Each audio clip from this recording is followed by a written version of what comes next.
Reaction to the federal government's recent expansion to its ban on firearms has been mixed. Gun control groups say it doesn't go far enough, while firearm rights groups say it's an overreach and targets lawful gun owners, including hunters. The Liberals say the goal of the ban is to end gun violence. Now, law enforcement is, of course, on the front lines of that fight. And joining us now is Global's crime commentator, Hank Idsinga. Hank, thanks so much for speaking with us today. Hey, good morning, Miranda. Thanks for having me on. All right, so you have decades of experience in law enforcement. You were with the Toronto Police Service for 34 years.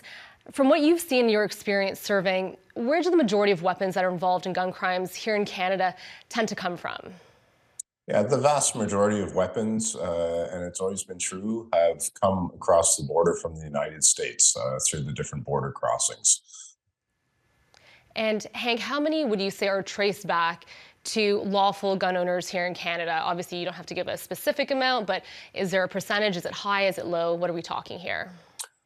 I believe lately the numbers, over 90% of the recovered crime firearms are from the United States, and less than 10% are stolen here in Canada or come from lawful gun owners here in Canada.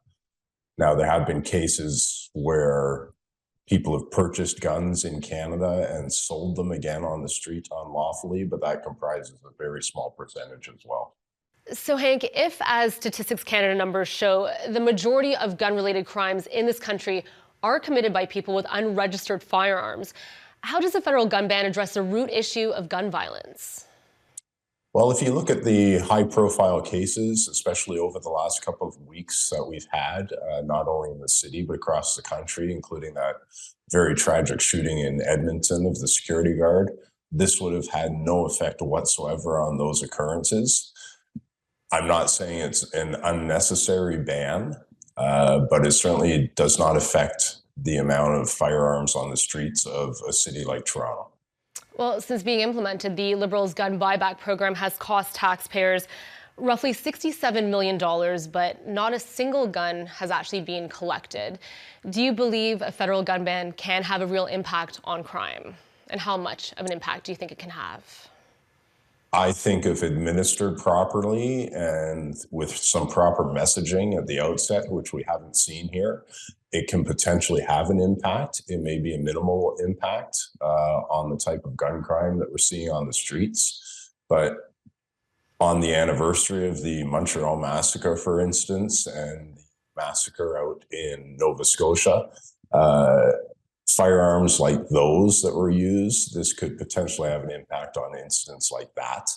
But like I said, I think it's going to be minimal, and hopefully this is only the beginning of the federal government's solution or part of the solution to really quell the amount of gun violence that we're seeing in Toronto and on the streets as well. All right, Hank, nearly 2,000 gun models are on the ban list. I'm wondering, are there typically a wide variety of makes and models used in gun crimes, or is it a select few that tend to be used? Well, the guns that you see on the streets are going to be handguns and pistols, whether that's semi-automatic pistols or revolvers that are used.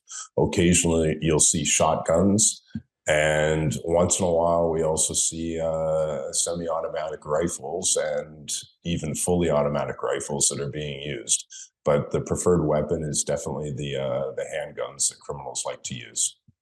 All right, and as I mentioned off the top, law enforcement is, of course, on the front lines fighting the fight, going after criminals, investigating and prosecuting and looking at these crimes. What is the consensus amongst police forces in Canada about the federal gun ban?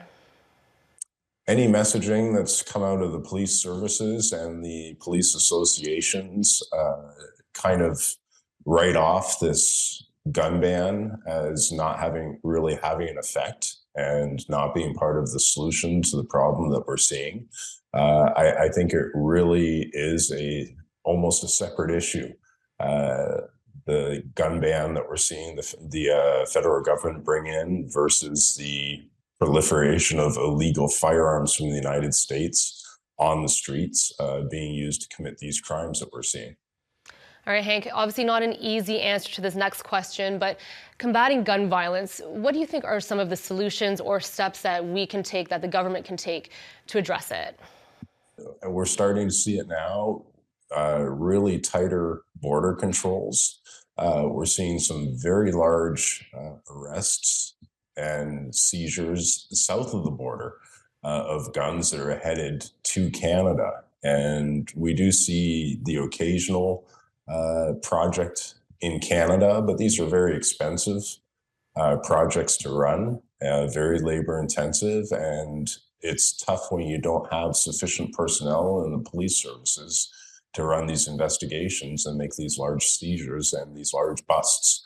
So there's all sorts of different things that need to be addressed, such as the number of personnel employed in law enforcement and available to run these investigations, to tighter border controls, and perhaps some repercussions when somebody is caught with a firearm would certainly help as well.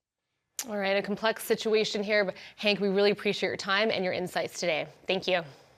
Thank you, Miranda. That is Global's crime commentator, Hank Idsinga.